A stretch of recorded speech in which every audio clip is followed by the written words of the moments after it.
will go very fast to my colleague and friend Osama Abdelkhalek, who has held his current position as Deputy Permanent Representative of Arab Republic of Egypt to the United Nations. Prior to that, he held a position of Counselor in the cabinet of the Minister of Foreign Affairs. He has served as in Egyptian embassies in Muscat, Oman, Madrid, Spain, in Addis Ababa, Ethiopia as well. He held a position of Deputy Permanent Representative of Egypt to the African Union. Abdelkhalek has worked in the Department of International Cooperation in the Office of Egypt's Permanent Representative to the League of Arab States, as well as in the Human Resource Department. He holds a bachelor's degree of science in architecture from Cairo University and speaks Arabic, English, and Spanish. So I think you have a very difficult task after Ambassador Mamabolo and Ambassador Ndong have spoken, is to fill the gaps, what they left. You should identify them. But they did state a very strong message, especially from Ambassador Mamabolo, on how Africans should take their destiny in their hands. I think you will tell us how we are going to take our destiny in our hands. I'd like first and foremost to express deep appreciation for Mr. Kilich and the Peace Islands Institute administration for inviting us for that debate. It is, and to acknowledge the presence of the distinguished member of the Turkish Parliament. I have enjoyed listening to your introductory remarks when we met. I believe it is very daunting challenge you have given me, Ambassador Tete, to speak after two distinguished, eloquent ambassadors and very knowledgeable diplomats. Ambassador Mamabolo has been very analytical. Ambassador Ndong has told the whole story from the cradle of civilization, taking us to the very finish line. I will do my best to tell my part of the story, or I have not prepared a specific statement to make. It is just like mere reflections, trying, as Ambassador Tete said, to fill in the gaps or to continue the analysis to enrich the debate. The issue for me is if we'd like to analyze what type of waves of change we have seen in Africa in the last half century or so. The first when we had, starting from the 50s of last century, the wave of getting independence and so on, reaching the stage of the 1963, the OAU as a stop, and going from there, it took us like for 2 or 3 decades to have all the African countries getting independence.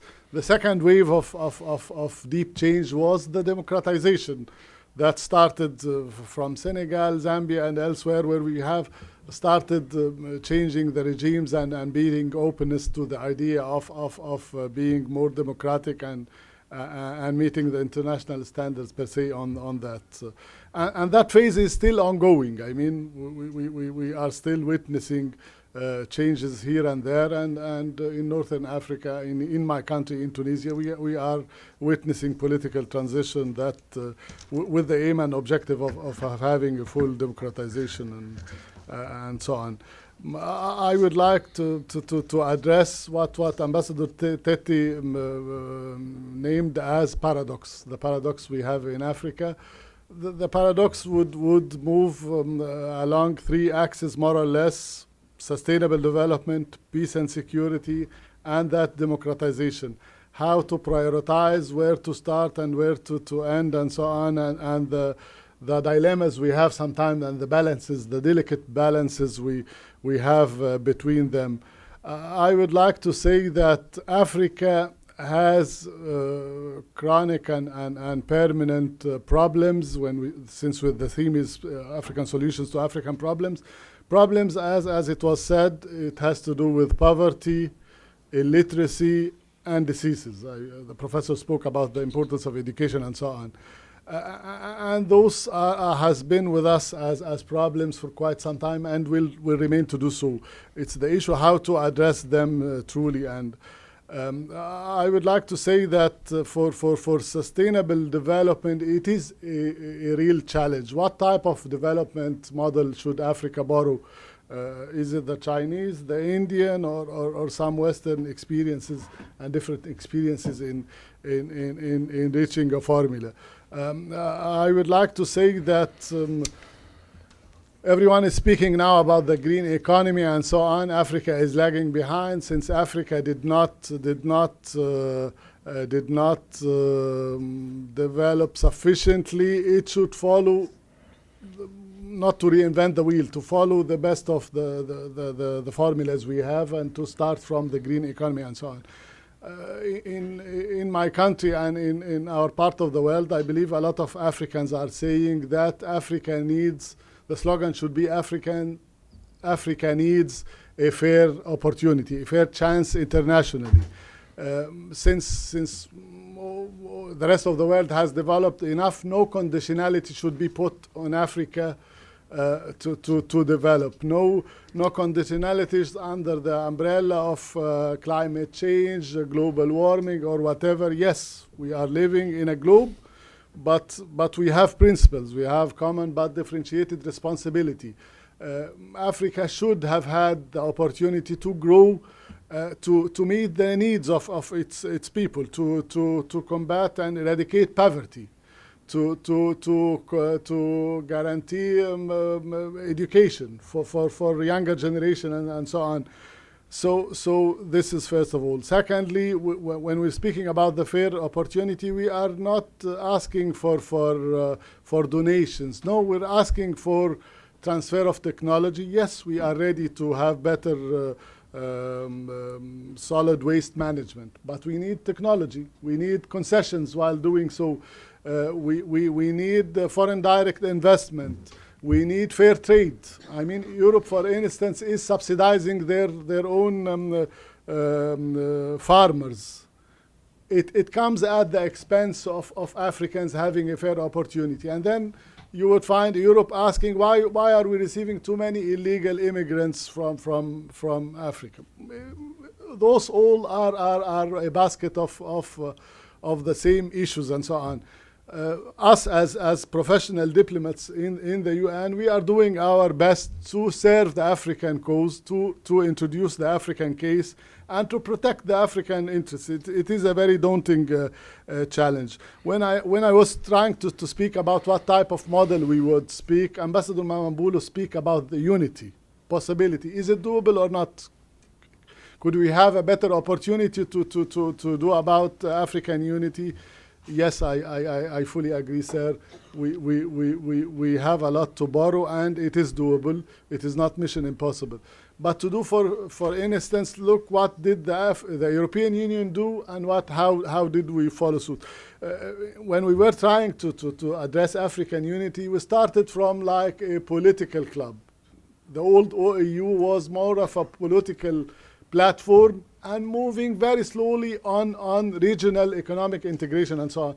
While the European Union, to the contrary, has started from regional integration, from the economic dimension, reaching the phase whereby the European Union became a political giant and a political, very strong union. So we need to borrow from that experience.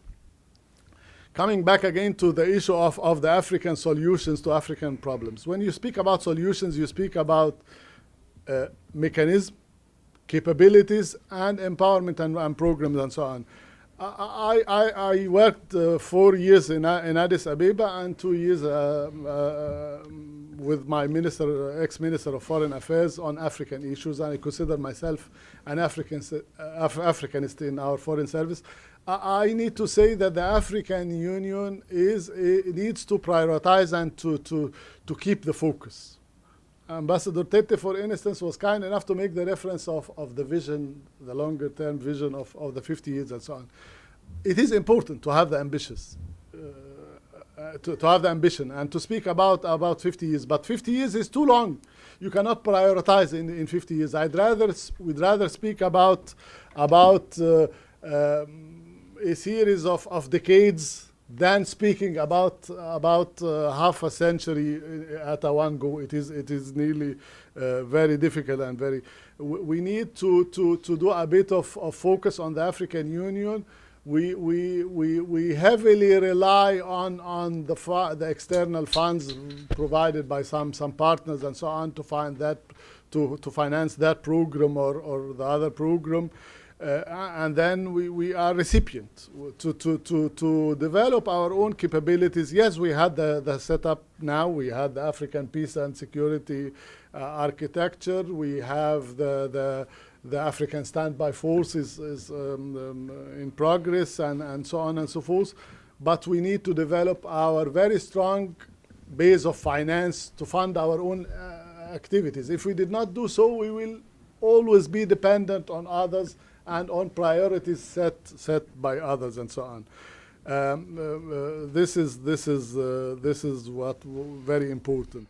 We need to say that Ambassador Mamabolo addressed the issue of the illicit flows of cash. Yes, we need to keep knocking on the international doors, since they have managed very well to trace each dollar on the issue of finance going to terrorist acts and activities and so on. We need to do the same when it has to do with corruption and so on. We heard about President Thabo Mbeki spoke about $50 billion per annum wasted because of that illicit flows. We need to do a better job on that.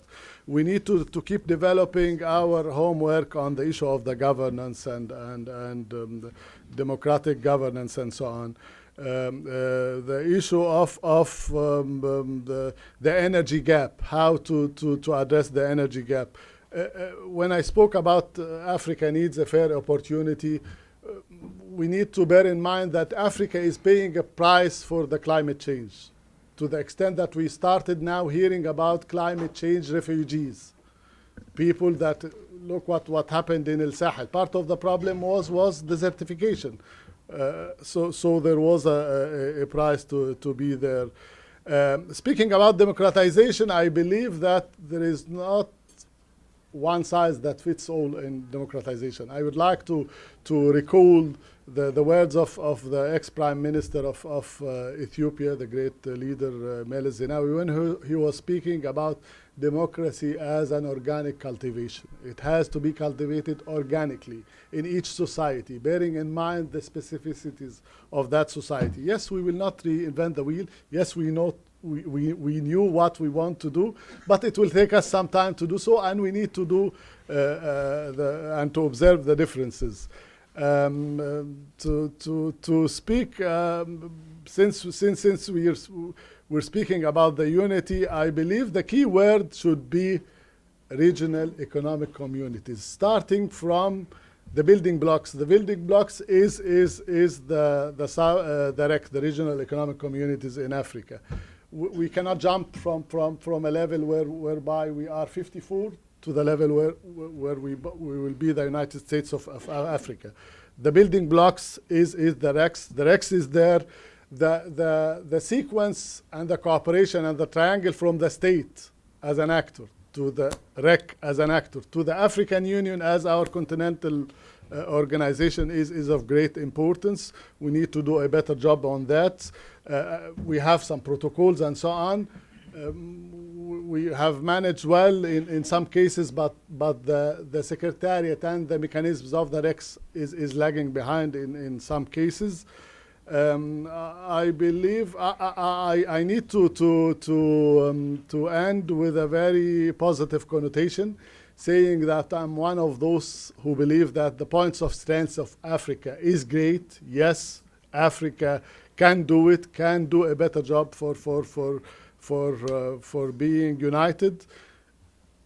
We can follow the example of here in the United Nations. For instance, in too many cases, Africa speaks with one voice. Most of the time, Africa speaks with common African position. It is doable. We're doing so. It makes a difference with the help of Ambassador Tete, who's trying to press me on the time and so on. And I believe that since the distinguished previous speakers have spoken about the need for the UN reform and so on, and for Africa to have a permanent seat in the two permanent seats in the Security Council, and we have a Zolini consensus and so on. I hate that most of the time we forgot about the need to reform the international economic governance as well. Structures, needs. Yes, we are very proud to have South Africa as member of the G20, but we need more than that. Africa, the future of the global economy, needs to have more presence, and the international community needs to keep reforming that governance structure to avail a better opportunity for Africa. Africa being the potential, Africa being the place where demography is very strong, where the younger generation is very strong. I believe we are on the right track. I believe African unity is doable, but it needs a lot of hard work. It needs a lot of persistence. It needs the younger generation, those of the present, to borrow from others and to be confident in their abilities. It is doable. I do thank you very much, and sorry for being too long. No, it's fine, Ambassador. Thank you. Thank you so much. I think well said.